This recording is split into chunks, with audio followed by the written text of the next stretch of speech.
안녕하십니까. 서울시 양육자 여러분을 이렇게 만날 수 있어서 영광이고요. 오늘 2025년 서울 양육포럼 진행을 맡은 개그맨 이정수입니다. 반갑습니다. 네. 네, 네, 감사합니다. 예. 자, 오늘 2025년 두 번째입니다. 서울 양육포럼 주제는요, 우리 아이 사회성이 걱정된다면, 이런 주제로 해보도록 하겠습니다. 이 서울시 육아종합지원센터에서 많은 의견들이 접수가 되는데, 그중에 이제 특히 이제 5세부터 7세 유아를 키우는 부모님들이 이 사회성 고민을 엄청 하세요. 그래가지고 이 부분 오늘 집중적으로 한번 나눠보도록 하겠습니다. 자, 그러면 오늘 두 분 전문가 함께 하셨는데 엄청난 분, 진짜 사실 이분들의 스케줄을 빼기가 너무 어려웠습니다. 진짜 어려운데도 이렇게 자리해 주셨고요. 먼저 아이의 마음과 사회성 발달에 전문적인 관점에서 안내를 해주실 소아청소년 정신건강의학과 전문의 손성은 원장님 모셨습니다. 안녕하세요. 오늘 주제가 5-7세 아이들 사회성 키우기입니다. 저는 영유아뿐만 아니라 초중고 아이들, 또 성인들, 가족 상담을 주로 해오고 있는 30년 차 정신건강의학과 전문의입니다. 오늘 우리 아이들 어떻게 어릴 때 잘 사회성을 키워주면 건강한 성인으로 잘 자라날 수 있을지 그 노하우를 함께 나눠보겠습니다. 반갑습니다. 와, 진짜 뭔가 원장님 그 표정만 봐도 그냥 갑자기 입에서 엄마 소리가 절로 나와요. 엄마. 엄마. 우리 엄마였으면 얼마나 좋았을까. 다음은 아동 발달과 부모 교육 분야의 풍부한 경험을 바탕으로 양육자분들의 실제적으로 겪는 다양한 고민들에 대해서 실질적인 해법을 전해주실 오영경 소장님 오셨습니다. 안녕하세요. 육아 고민을 함께 나누는 육아메이트 미호 오연경입니다. 반갑습니다. 저는 이제 자녀 양육으로 고민하는 부모님들을 만나서 부모님의 양육 태도를 바꿔서 이제 아이들의 행동 변화를 이끌어내는 일을 도와드리고 있고요. 네, 육아메이트 미호라는 필명으로 온라인에서도 많이 이제 활동을 하고 있습니다. 오늘 좋은 기회로 우리 부모님들 만나 뵙게 됐는데 궁금하신 점들 속 시원하게 해답을 찾아가는 시간이 됐으면 좋겠습니다. 감사합니다. 네, 감사합니다. 저희가 이제 사전에 너무 많이 질문들이 올라와 있어서 그걸 활용해가지고, 저희가 질문과 답변 준비해 놓은 거를 하고 여러분의 질문도 받을 테니까 요 주제에 관련돼서 나 이거 물어보고 싶다 생각이 드시면은 속으로 계속 갖고 계다가 좀 이따 딱 들어가지고 하시면 되겠습니다. 이게 손 빨리 드셔야지 또 저희가 받아들이지 또 늦으면 또 못해요. 네. 자, 요즘 이제 사회성. 이제 많은 양육자분들이 그런 생각한단 말이에요. 친구가 많아야 사회성이 좋은 거 아닌가요? 뭐 이런 얘기들을 하시는데, 이 친구의 숫자가 이게 사회성의 척도가 됩니까, 소장님? 이제 사회성이라는 것은 단순히 친구를 좋아하고 잘 어울리고 이런 개념을 넘어서 관계를 해나갈 때 문제가 발생하고 그 안에서 이제 갈등을 해결하는 여러 가지 개념들을 포함하고 있거든요. 사회성 안에서는 친밀감도 느껴야 되고 사람에 대해서, 그리고 사회적인 거리, 내가 이 정도 다가가도 되는지 아니면 여기서 멈춰야 되는지 그런 것도 알아야 하고, 말씀드렸던 그런 문제가 발생했을 때 좀 기다릴 줄도 알아야 되고 조절도 할 줄 알아야 되는 그런 총체적인 의미를 다 담고 있어요. 그러다 보니까 친구가 많아야 사회성이 좋다? 이렇게 단순히 말하기는 어렵습니다. 근데 연령에 따라서는 조금 다를 수가 있는데, 예를 들어서 뭐 영아기 24개월 정도 되는 아이예요. 24에서 36개월. 이 정도 아이들이 친구에게 전혀 관심이 없어요. 그러면 이거는 이제 친밀감만 가지고도 단정 내리기는 어렵지만 조금 사회성에 어려움이 있을까라고 예측해 볼 수는 있지만, 그건 이제 어릴 때 판단하는 기준이고, 점점 아이가 커나갈수록 또래한테 관심이 많고 막 친구들을 주도하는 것 같고 했지만 학령기에 점점 가면서 계속 갈등의 중심에 서게 되거나 조절을 못해서 그런 어려움을 겪는 경우가 많아요. 그래서 친구가 적더라도 깊이 있게 관계를 해나가고 그 안에서 안정감을 느끼고 조절할 수 있고 이런 걸 하는 아이와, 친구가 많은데 계속 갈등이 일어나고 힘들어하는 아이, 누가 사회성이 좋다고 얘기할 수 있을까요? 그렇게 사회성은 단순히 말하기는 어렵다. 그리고 정서 조절 능력도 굉장히 큰 영향을 주는, 그러니까 다른 여러 가지 이제 발달들이 잘 이루어졌을 때 마치 그 발달의 끝판왕 같은 느낌이다. 그래서 단순히 친구가 많다 적다로 판단하는 건 아니다. 이렇게 생각해 주시면 되겠습니다. 그렇군요. 그래도 친구가 많은 게 좋죠. 그렇지 않아? 친구가 많은 게 좋지 않아, 그래도? 많으면 좋죠. 왜냐면 많으면 그런 것들을 시도해보고 경험할 수 있는 기회가 많아지는 거니까 아무래도 적은 아이들보다는 관계의 기술을 이렇게 습득할 수 있는 그런 기회가 많으니까 좋죠. 하지만 단순히 그걸로 판단하기는 어렵다라는 걸 말씀. 자, 이게 또 요게 이제 하나의 또 오해였고요. 그리고 사회성에 관한 오해와 편견 중에 또 하나. 이게 양보를 잘 못하는 아이는 사회성이 부족하다. 뭐 요런 편견도 있는데요. 이거 원장님이 한번 얘기해 주실까요? 사회성은 간단하게 말하면 함께 잘 사는 겁니다. 내가 잘 살고 다른 사람도 잘 살고 그 균형을 맞추는 게 사회성이에요. 자기 사랑이 많은 사람은 다른 사람을 배려하고 도와주는 것도 그 기초가 되는 거죠. 그럼 아이들이 자기 보호 본능이 있고 자기 것을 지키려고 하고 그 마음은 완전 자연스러운 아이들 본능이에요. 엄마들은 아이들이 자꾸 양보만 하고 자기 것도 못 챙기는 아이가 되는 걸 원치는 않으시잖아요. 그래서 우리 아이가 이런 자연스러운 본능하고 배려하는 이 사이의 균형을 어떻게 맞출지 아직 어린아이니까 점점 가르쳐주면 돼요. 예를 들어서 이제 아이가 욕심 부리고 이럴 때 너는 욕심이 많다. 너만 아니? 이런 말을 하면 아이는 내 걸 챙기면은 이게 좀 죄책감을 느낀다거나 아니면 더 애가 좀 불안해지니까 보호 본능이 발동해가지고 더 좀 양보를 안 하게 되는 성향이 있을 수도 있거든요. 그러니까 이럴 때는 양보를 하는 게 지고 또 손해보는 게 아니라 양보를 하면 내 기분도 좀 좋아지고 내가 좀 더 커지는 사람이 되는 거라는 거. 그리고 지금 내가 양보하면 친구가 나중에 내가 필요할 때 또 양보를 해줄 수 있는 저금을 미리 하는 거다. 이런 개념으로 아이들이 이해할 수 있도록 해주면 양보가 조금 쉬울 겁니다. 애 키우는 입장에서 그런 생각이 좀 들더라고요. 얘가 좀 욕심 좀 부렸으면 좋겠는데 막 이런 생각이 막 들잖아요. 마냥 또 양보를 강요해도 됩니까? 이거 가졌으면 좋겠는데. 육아는 오늘도 우리가 계속 얘기하겠지만 미묘한 균형을 찾아야 돼요. 그러니까 욕심이 너무 많은 애는 좀 줄여줘야 되고요. 또 너무 막 그냥 거저주는 애들 있잖아요. 그런 애들은 좀 강화시켜줘야 돼요. 그 균형을 어떻게 찾는 건지 오늘 우리 함께 얘기해 보면서 제가 자세히 설명드릴 겁니다.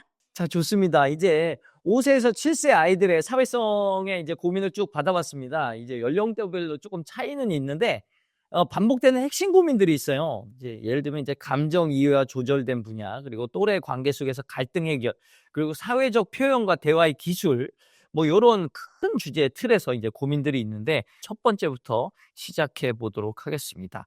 자, 상황을 이해하면서도 막무가내로 울고 떼쓰는 일이 잦습니다. 기복이 심해서 말과 행동이 과격해지고 쉽게 삐지거나 울며 폭력적인 모습을 보입니다. 자기 주장을 받아들여지지 않으면 공격적으로 반응해 친구와 선생님까지도 불편하게 만들며 조율이 잘 이루어지지 않고 있습니다. 열받으면 이제 막 떼쓰고 막 들어놓고 막 요런 타입의 아이인가 봐요. 어떤 관점에서 바라보고 도와줄 수 있을까요, 원장님? 우리 아이는 지금 때도 많이 쓰고 화도 잘 내고 공격적인 아이예요. 왜 그럴까요, 정말? 간단하게 말하면요, 애들이 마음이 행복하지 않아서 그래요. 그러면 왜 행복하지 않을까요? 이걸 찾아보는 게 진료실에서 우리가 하는 일이에요. 찾아서 해결하는 거요. 여러 가지 원인이 있을 수 있어요. 뭐 부모님이 자꾸 싸운다거나 그래서 걱정이 애가 있을 수도 있고 엄마가 자기 동생만 많이 사랑한다고 생각해서 서운할 수도 있고 한편으로는 뭔가 애가 자존심 상한 일이 있거나 불안한 뭔가를 경험했을 수도 있어요. 그래서 이렇게 그 짜증이 많아지는 애들은 소아 우울증 같은 것도 의심을 좀 해볼 필요가 있을 정도로 그 안 행복한 이유에 대해서 따져봐야 되는데요. 우리 친구가 이제 자꾸 깨무는 행동 같은 거 이렇게 하는 경우는 공격적인 성향이 어디서 나오는가를 잘 살펴볼 때 어떤 친구들은 뭔가 지기를 굉장히 싫어하고 또 자기가 뭔가 1등을 해야 되고 그것에 굉장히 꽂혀있는 아이들이 있어요. 이 아이들이 공격적이 되는 이유가 아주 간단하게 말하면은 열등감 때문이라고 볼 수 있어요. 그 열등감은 어디서 나올까? 발달이 좀 늦은 아이들도 열등감이 있을 수 있겠죠?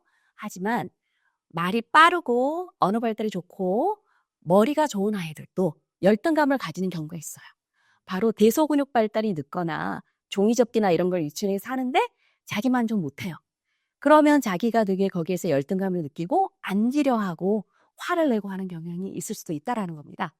그래서 아이들이 뭐 어디서 자기 부족한 부분을 느끼는지 살펴주고 그 부족한 부분을 좋아지게 도와주는 게 바로 짜증이 많고 화를 내는 아이들을 도와주는 방법이 될 수 있습니다. 그런데 한편으로는 지금 뭐 금쪽이 또 어머님들 많이 보셨지만 정말 훈육으로 안 될 정도로 심한 아이들이 분명히 존재해요. 그럼 우리들은 보통 이렇게 생각해요. 문제아 뒤에는 문제 부모가 있다. 요새 이렇게 상식처럼 돼 있어서 그런 문제 행동을 하는 아이들이 있으면은 부모님들이 되게 좀 비난을 받고 하는 추세가 있거든요.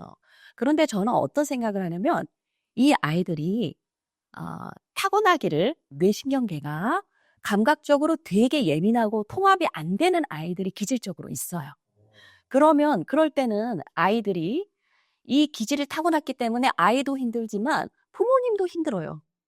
그래서 이 뇌신경계의 예민함에 둘 다 피해자라고 저는 보기도 해요.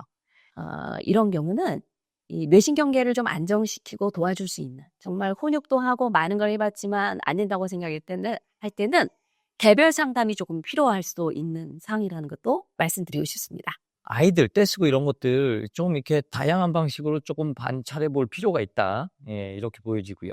다음 또 사례, 이번 또 감정의 이해와 조절에 관련된 사례인데요. 가족이나 친구에게 잘 삐지고 혼자 토라져서 말하지 않는 경우가 많습니다. 타인의 표정이나 말투에 민감하게 반응하며 마음에 들지 않으면 부정적으로 표현해 상처받을까 봐 걱정됩니다. 얘기를 막 이렇게 세게 하는 거죠. 너 싫어 뭐 이렇게. 친구와 놀이 중에 거친 말에 쉽게 상처받고 자주 울어 위로와 지도가 고민됩니다. 이렇게 하셨는데 뭐 소장님 이게 쉽게 상처받는 아이 속마음 표현과 감정을 조절하는 과정에서 양육자는 어떤 역할을 해야 될까요? 보통 아이가 상처를 받는 상황이 되면 부모님들이 먼저 떠오르는 게 뭐냐면 상처받은 것 같으니까 저 마음을 내가 공감해 줘야겠다 이렇게 생각을 하세요. 그런데 부모님처럼 다른 사람들은 공감을 해주기 어렵잖아요. 그리고 지금 이 어머니께서도 말씀하신 게 보면은 아이가 삐져야 되는 상황이 아니라 조금 민감하게 반응을 한 것 같아요. 근데 그런 상황에서 우리 아이가 작은 것에 이제 민감하게 반응하는데 그것을 공감해주면 아이는 어떻게 느끼냐면 내가 지금 속상해야 하는 상황이 맞구나. 이렇게 생각을 하면서 그게 기본값이 돼버립니다. 그러니까 기본값 설정이 어떻게 되느냐에 따라서 양육하기가 굉장히 수월해지기도 하고 어려워지기도 하거든요. 그런데 그렇게 작은 하나하나에 공감을 해주면 그 기본값이 돼버리고 우리는 항상 그렇게 근데 공감을 해줄 수 없잖아요. 부모님도. 그러다 보니까 내가 생각했던 만큼의 공감이 오지 않으면 아이는 더 속상해지고 이런 상황이 되는 거죠. 그런데 생각해보면 공감을 왜 하나요? 아이에게 정서적인 안정감을 주기 위해서 우리가 공감을 안 되더라도 억지로라도 하게 되는데 이렇게 감정을 공감해 주는 것은 실제 문제가 해결된 건 아니거든요. 아이가 속상한 상황이 있을 때 그 이유가 있을 거예요. 사소한 거라고 하지만 분명히 이유가 있거든요. 그래서 그 문제가 해결되지 않고 감정으로서 공감이 되면 아이는 문제 상황을 해결하는 방식을 관계로 학습을 하게 됩니다. 그러면 누군가 날 위로해 주거나 이런 사람이 없다면 스스로 아이가 해결하기 어려운 거예요. 그래서 우리 부모님들이 그 상황에서 아이가 왜 그러는지를 한번 살펴볼 필요가 있어요. 예를 들면 친구가 쳐다봐서 아이가 기분이 나빴다면 뭐 그런 해석하는 부분들을 도와줄 수도 있겠지만 보통은 이제 놀면서 그 전에 다른 상황들이 있습니다. 어떤 아이는 똑같은 술래잡기를 하더라도 내가 술래가 안 되고 싶었는데 돼서 처음부터 기분이 안 좋았을 수도 있고 그렇게 해서 시작을 했는데 뭐 친구가 너무 빨리 끼어서 그게 싫을 수도 있고 뭐 내가 뭐 빨리 잡혀서 또는 잡았는데 또 이제 신체적인 감각이 예민한 아이들은 스쳤는데 뭐 때린 것 같고 실제로 아프다고 느껴지고 뭐 여러 가지 이유가 있을 거예요. 그래서 그래서 속상했구나 뭐 그런 마음을 읽어주기보다는 마음을 읽어주는 건 되게 중요한데 이 상황에서는 사실에 집중해서 말하시는 게 더 도움이 되거든요. 뭐 술래를 안 하고 싶었어? 친구가 너무 빨리 왔어. 뭐 나를 뭐 째려봤어. 세게 때렸어. 엄마가 봤을 때는 절대 안 때린 걸 내가 봤는데도 때렸어. 그럼 친구가 지나가면서 때린 것 같아? 이런 식으로 하는데 이제 조금 더 팁을 드리자면 아이가 짜증내면서 얘기할 때는 부모님이 화를 내서는 안 되지만 좀 더 진지하고 단단한 느낌으로 내가 너의 이 문제를 중요하게 내가 듣고 있어. 이런 느낌으로 자꾸 너무 감정으로 가기보단 이걸 좀 연습을 해야 됩니다. 그 상황을 자꾸 객관적으로 읽어주려고 하면서 해결해주는. 그 다음에 이제 이 문제를 해결하는 방식들은 사실 오늘 이렇게 다 다루긴 어려울 정도로 부모님들도 이제 연습도 필요하고 이제 계속 왜 그럴까 아이를 관찰하고 이런 거 필요하겠지만 너무 이제 감정에 민감한 아이의 경우 내가 그 감정을 읽어줘야 하는 기본값을 높이고 있는 건 아닌지 그 부분을 한번 첫 번째로 살펴보시면 좋겠고요. 그 다음에 이제 아이가 그 친구들의 행동을 오해하는 경우들이 있어요. 그래서 뭐 친구가 날 쳐다봤어. 그럼 쟤는 날 싫어해. 웃었어. 그럼 놀리는 거야. 이런 식으로.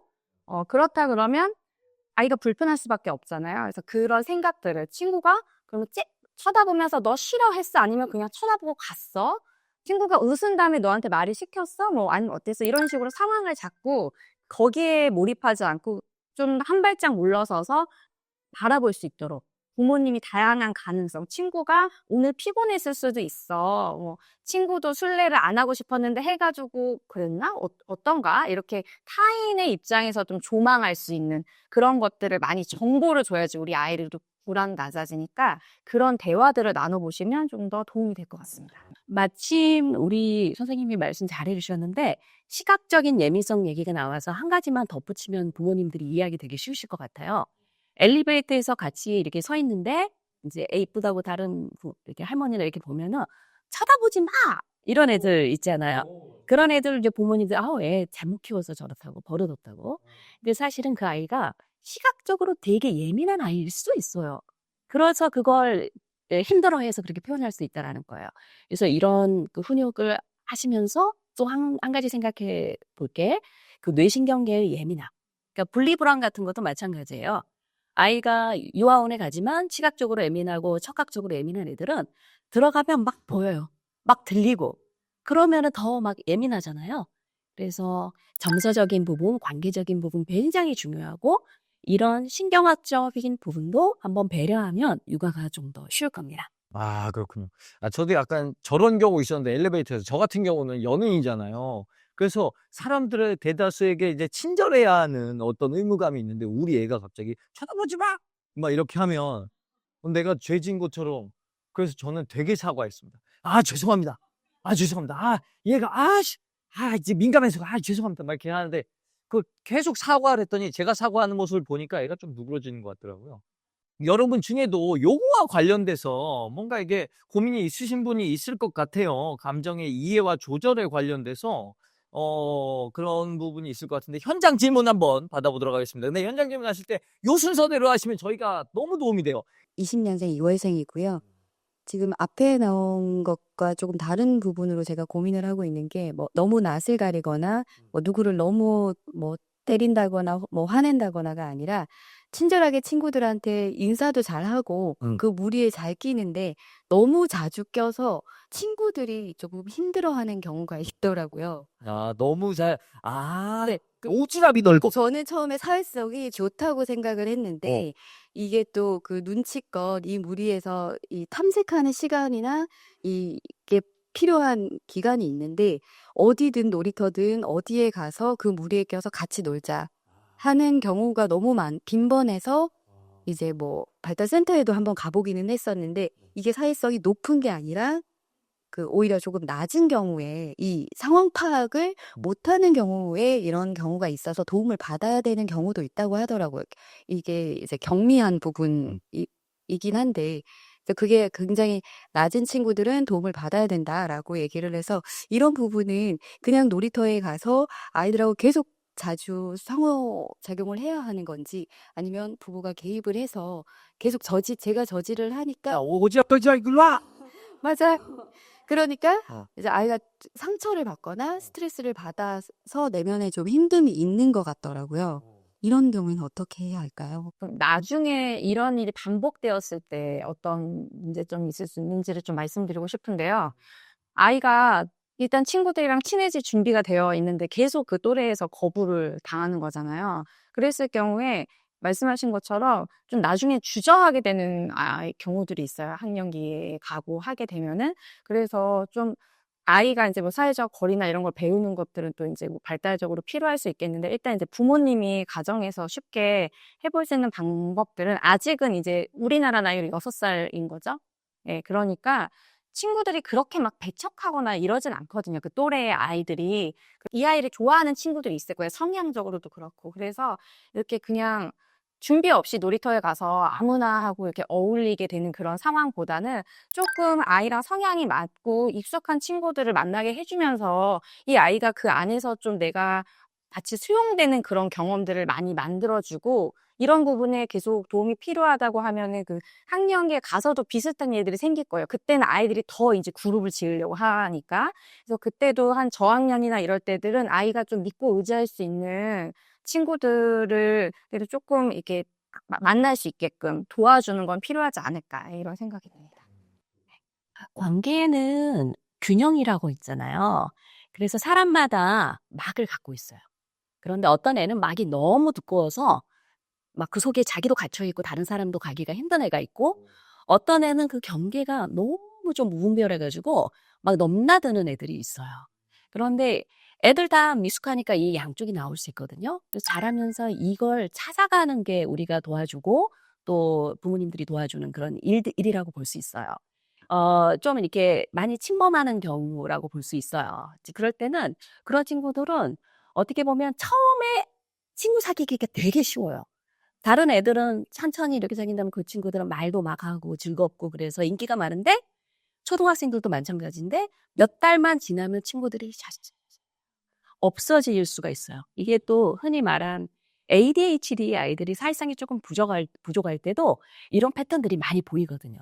그래서 오늘 경계막에 대한 두께, 그리고 저는 막은 우리 세포막도 그렇고 사실 구멍이 있어요. 그래서 구멍이 닫혔다가 열렸다가 이게 좀 잘 조절이 돼야 돼요.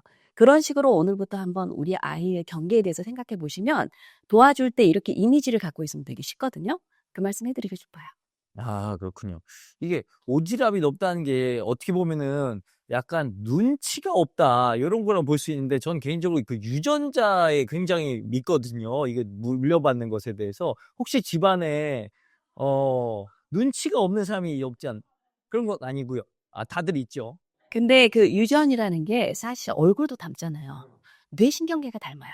기질이 뭐예요? 감각 통합의 특성이에요. 막 눈, 코, 입에 막 이게 촉각 이런 데서 오는 감각을 어떻게 처리하는지도 사람이 닮거든요. 그래서 유전적인 부분이 이런 경우도 있을 수는 있어요. 그러니까 사회성이 막 좋다라는 것은 되게 시각적으로도 좀 덜 예민할 수도 있고, 또 막 이제 촉각도 이렇게 남이 닫아도 뭐 괜찮고 이럴 때는 좀 사귀기가 쉽잖아요. 근데 촉각 같은 것도 굉장히 예민하고 까칠하다는 말이 그냥 나오는 게 아니에요. 정말로 이렇게 촉각이 까칠할 때 까칠한 거거든요. 그런 걸 좀 살펴서 보면 아이를 도와줄 때도 도움이 될 것 같아요.